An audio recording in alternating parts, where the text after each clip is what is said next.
Hello everyone. तो अभी हमने टॉपिक समझा है डोमेस्टिक टेरिटरी। अब उससे कुछ एग्जांपल्स कर लेते हैं। एग्जांपल्स करके ही हमें थ्योरी और अच्छे से समझ आती है बेटा। तो देखते हैं। देखो, डोमेस्टिक टेरिटरी में क्या क्या इंक्लूड होगा, क्या नहीं होगा। देखिए, branch of an American bank in India, कोई अमेरिकन बैंक है और उसकी उसका ब्रांच इंडिया में है, तो ये हमारी डोमेस्टिक टेरिटरी के अंदर है, तो ये हमारी नेशनल इनकम में इंक्लूड होगा।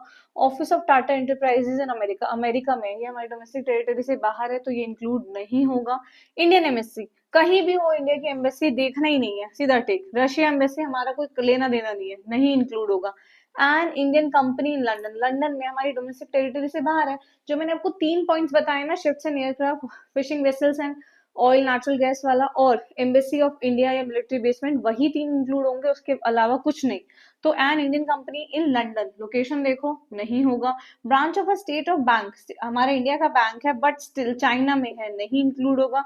माइक्रोसॉफ्ट ऑफिस, आपको पता है माइक्रोसॉफ्ट एक अमेरिकन कंपनी है, लेकिन उसका ऑफिस इंडिया में है, तो ये हमारी नेशनल इनकम में इंक्लूड होगा, हमारी डोमेस्टिक टेरिटरी के अंदर है।